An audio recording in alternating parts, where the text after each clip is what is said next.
Halo teman-teman, kembali lagi dengan saya Arif. Ya, di video kali ini saya akan menservis sebuah handy talkie UP5R merek Tupperware. Dimana UP5R ini lumayan banyak ya, ada yang mereknya Bopeng, Popung, Tupperware dan lain sebagainya ya. Secara fisik sama,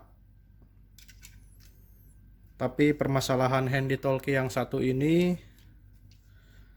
setelah saya cek baterainya sudah dicas full, dia mati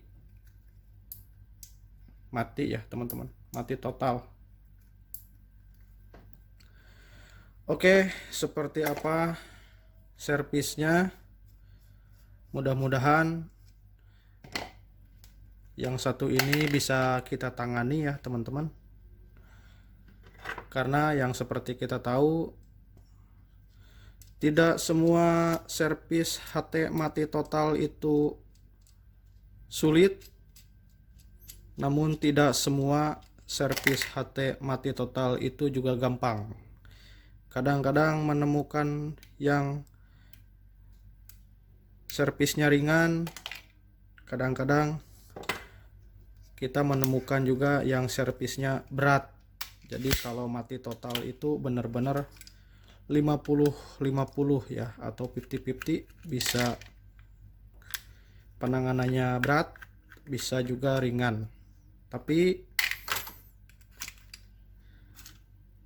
bagaimana dengan HT yang satu ini? Mari kita cari tahu ya. Kita biasa bongkar dulu casingnya.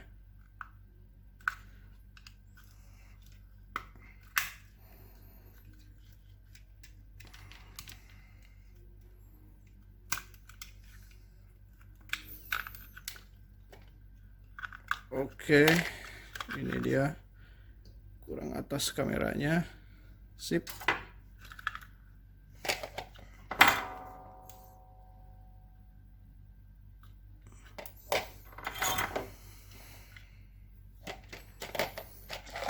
Kita pinggirkan dulu. Oke, kita lihat apa penyebabnya. Untuk saat ini supaya terlihat apa namanya masalahnya, kita menggunakan power supply ya teman-teman. Dimana kalau power supply ini, kalau misalkan konslet, nah saya coba liatin ke teman-teman. Jadi kalau misalkan konslet power supply saya itu nih, kita konsletin, nah akan seperti itu. Jadi kita tahu kalau misalkan HT ini konslet atau tidak, kita langsung cari tahu ya teman-teman. Nih, kita langsung ini kita on kan saja. Posisi negatif itu biasanya di body. Nah ini positifnya ya teman-teman. Konektor positif itu ada yang ada di sebelah kiri. Nah di sini deh. Ternyata konslet, atau kita lihatlah mau kiri mau kanan. Kita coba yang di kanan, kita coba yang di kiri juga sama konslet ya. Nah kita sudah tahu dengan melihat power supply ini, kita tahu masalah handy talkie ini adalah, sorry kameranya kita geser lagi.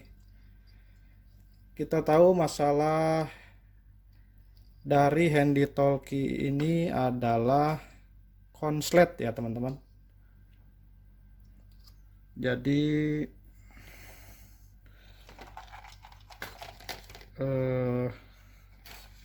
tidak bisa hidup karena konslet. Lalu kenapa kok baterainya tidak ngebul gitu ya, tidak meledak kalau konslet ya. Nah Jangan lupa teman-teman, jadi di baterai ini juga ada apa namanya, ada sirkuitnya ya, atau ada pengamannya. Jadi kalau misalkan dua kutub ini konslet, baterai ini tidak apa-apa, karena di dalam baterai ini ada komponen anti, atau apa ya, anti short lah, bisa dibilang anti short. Jadi eh, kalau misalkan, nah kita buktikan aja nih, kita begini kan tuh, ini kan HT konslet tapi baterainya tidak apa-apa, seperti itu. Jadi ada anti shortnya di sini. Oke, kita cari tahu apa yang salah dengan HP ini, komponen apa yang rusak.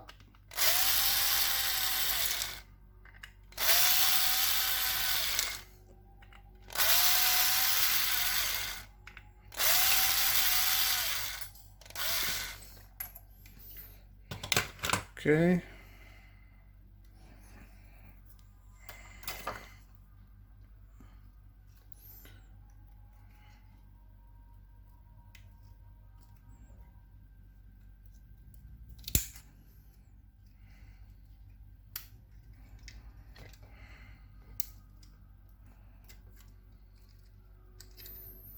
LCD-nya kita angkat dulu.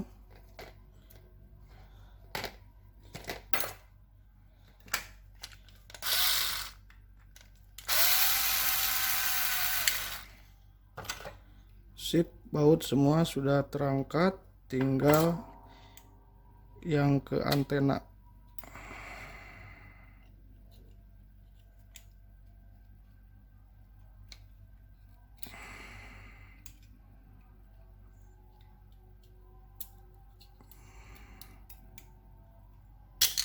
Oke. Sip.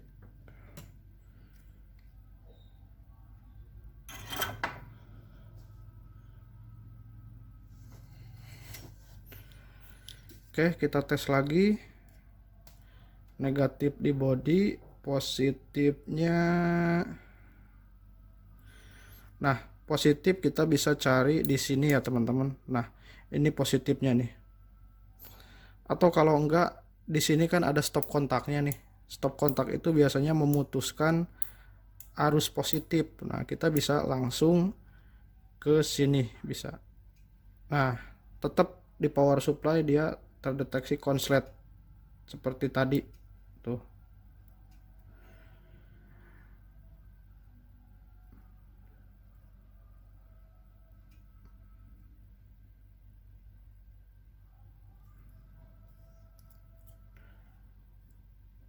Oke, teman-teman.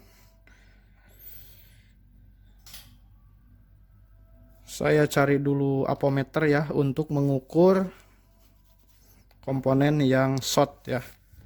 Saya fuse dulu. Oke, teman-teman. Ini dia apometernya ya. Teman-teman bebas. Boleh menggunakan apometer yang analog ataupun digital. Jadi posisi off-nya seperti ini. Intinya teman-teman harus posisikan apometer dalam posisi buzzer ya. Seperti ini. Jadi kalau misalkan dikonsletkan, nah ada suaranya lah. Itu gunanya untuk mencari tahu komponen yang short. Jadi kalau short itu kan boleh dibilang nanti itu kalau konslet kan begini ada suaranya. Oke. Mudah-mudahan kasus matinya tidak terlalu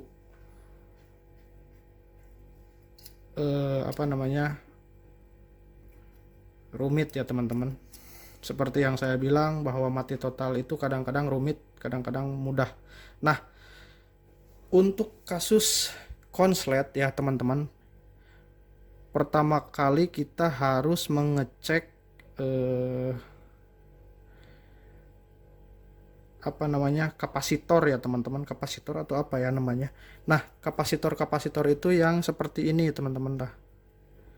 Nah, yang seperti ini nih, seperti ini kapasitor nih.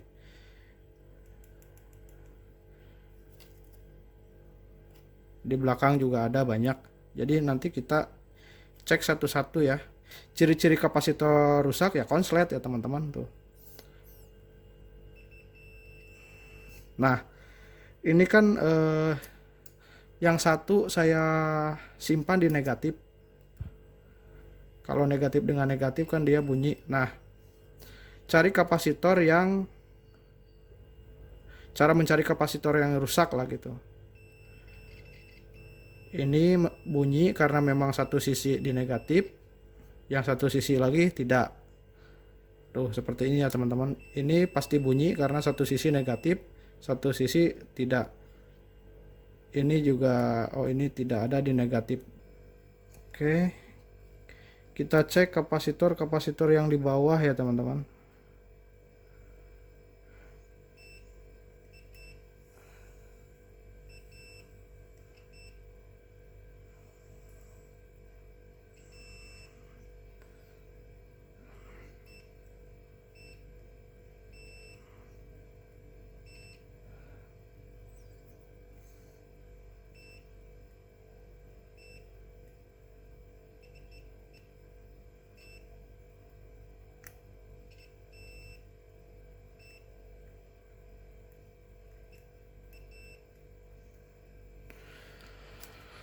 Oke, teman-teman, jika bingung seperti ini, jadi ada cara yang terakhir biasanya yang saya lakukan, yaitu menggunakan apa namanya,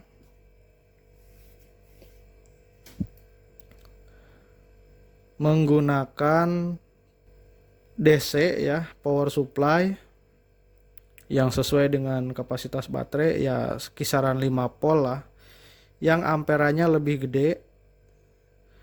Jadi kita nanti kalau power supply punya saya yang tadi itu kan, kalau misalkan konslet dia otomatis ngeriset, jadi tidak memaksakan arusnya ke sini, tidak memaksakan arusnya masuk ke sini karena terdeteksi konslet. Tapi yang satu ini saya kasih power supply yang tidak ada otomatisnya. Jadi ketika saya pasangkan ke sini,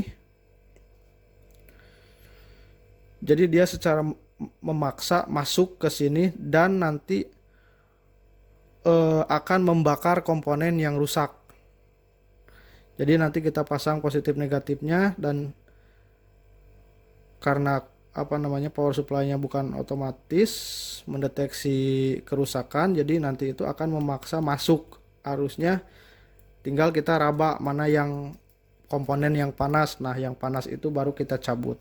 Biasanya itu trik terakhir ya teman-teman. Seperti yang tadi saya bilang, jadi saya menyiapkan power supply. Tadinya saya mau menggunakan power supply, tapi kebetulan ada baterai, jadi saya menggunakan baterai saja.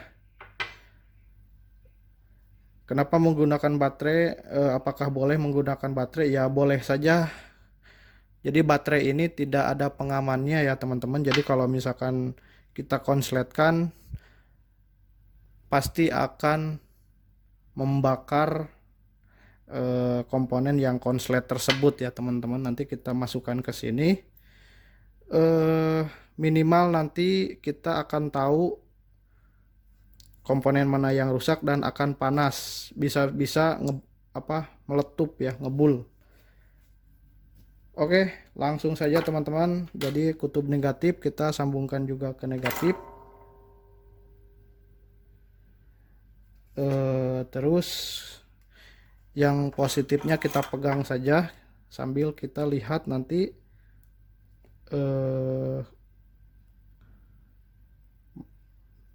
sambil pegang-pegang ya maksudnya, dan dilihat komponen apa nanti yang panas ya. Nah ini muncul asap nih teman-teman di daerah atas nih. Jadi yang keluar asap itu teman-teman dari komponen ini dia. Nah, sama ini ya, PCB-nya sama, mesinnya sama. Nah, dari sini teman-teman, dari komponen yang satu ini nih, kapasitor ya. Nah, ini kapasitor yang shortnya ini, dan yang ini sudah saya copot nih tuh. Jadi kapasitor ini menjadi penyebab HT ini mati ya.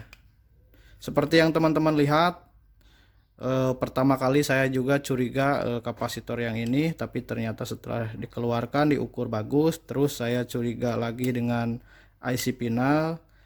Setelah dikeluarkan IC pinalnya, ternyata masih short. Dan pilihan terakhir, karena saya agak bingung, karena memang di sini saya mungkin kelewat tadi nggak dicek, padahal ada ya kelihatan tuh.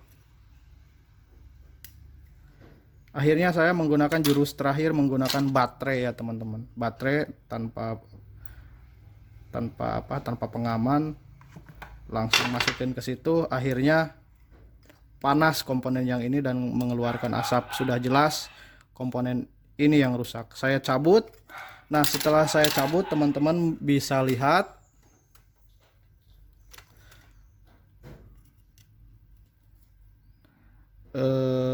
oke, langsung ke sini saja.